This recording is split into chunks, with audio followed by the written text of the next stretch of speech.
중앙일보 이현상 논설실장의 칼럼 하나 소개해 드릴게요. 신념과 고집 사이 의대 정원 2,000명의 경우 이렇게 얘기했는데요.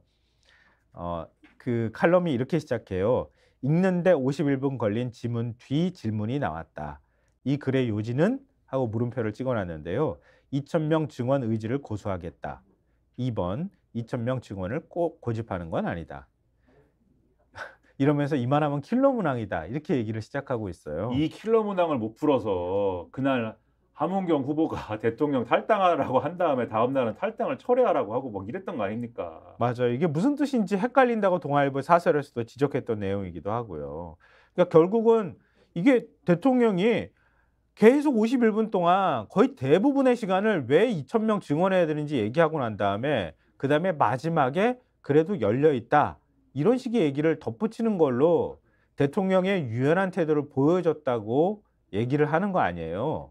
근데 그걸 과연 그렇게 해석할 수 있느냐 이런 뜻 아닙니까? 그러니까 이분이 논설 실장인데 거의 이 긴 글을 14,000자의 원고를 하는데 이걸 분석을 했어요. 네. 그래가지고 막 문장을 분석을 해서 14,000자 원고 중 2,000명과 관련해 대화의 여지를 남겼다고 해석될 부분은 정확히 191자 가로 열고 띄어쓰기 및 문장부호 포함이었다. 더 타당하고 합리적인 방안을 가져온다면 얼마든지 논의할 수 있다는 구절을 포함한 네 문장이다.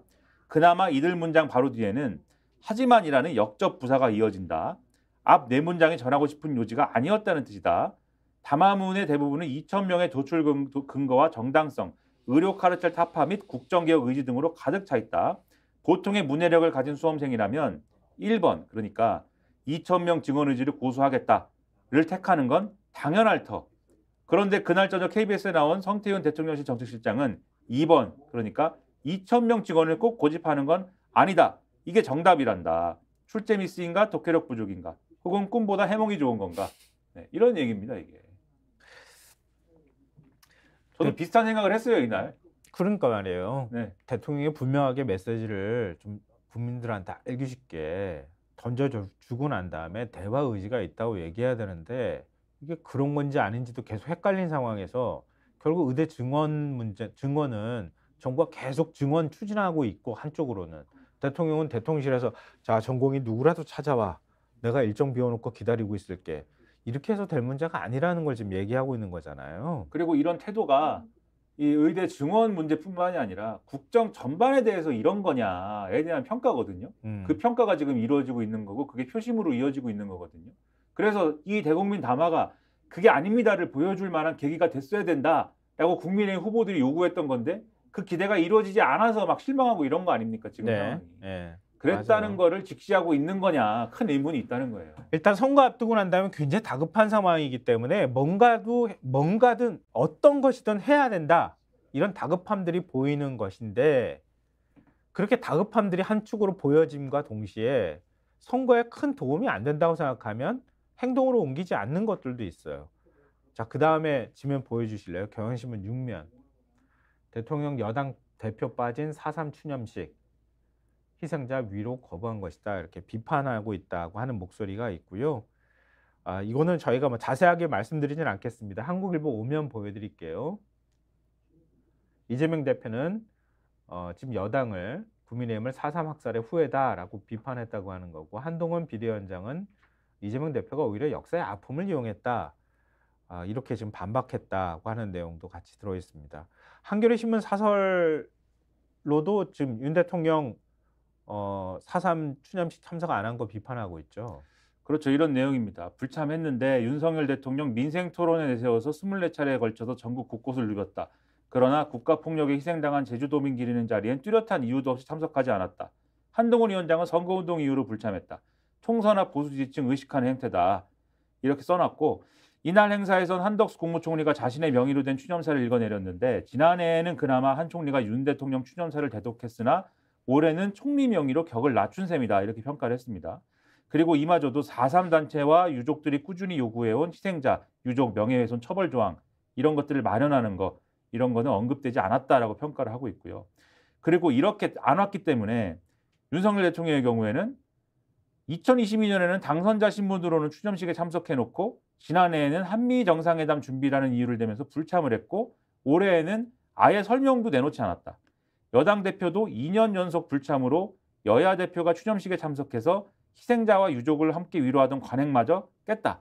이렇게 평가를 하고 있어요. 그리고 이런 대신에 이루어지는 일은 거대한 퇴행이다.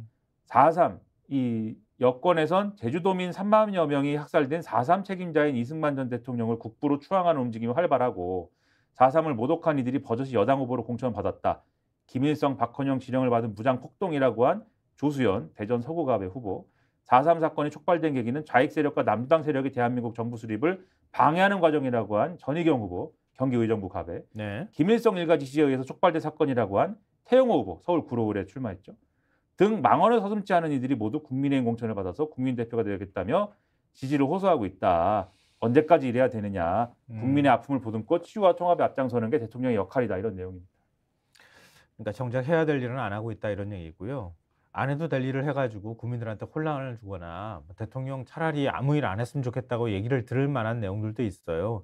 이거는 저희가 그냥 뒤에 시간을 오늘 쓰다 보니까 너무 많이 써가지고요. 신문 지면만 서태지와 아이들이 기다리고 있어요. 네, 신문 지면만 보여드리고 마무리하도록 하겠습니다.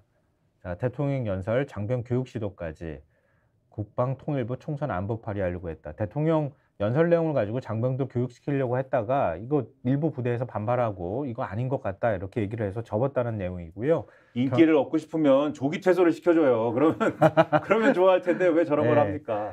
경향신문 19면이에요. 재정조여 물가 잡았다더니 정부 총선안 무제한 돈 살포하고 있다.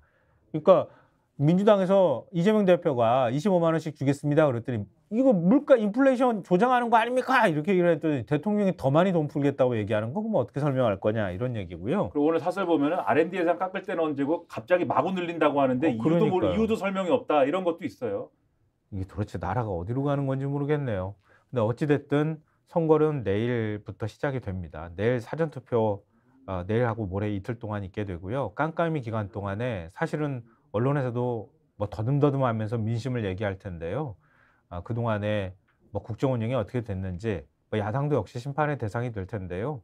그 정확하게 보고 잘 숙고하신 다음에 판단하셨으면 좋겠습니다. 주변의 분들 최대한 투표하도록 설득해 주십시오. 네. 아까 서태지와 아이들이라고 그랬나요? 네. 나옵니다. 이제 서태지와 아이들이 드디어. 알겠습니다. 네, 기다리고 있으니까요. 자, 지금까지 김민하 시사평론가, 김성환 시사평론가였습니다. 고맙습니다. 스픽스는 말하는 언론입니다. 대세는 유튜브, 그중에서 스픽스. 좋아요, 댓글, 구독, 알림 설정. 여러분이 저희를 사랑해 주시고 우리가 여러분을 사랑하는 4가지 방법입니다.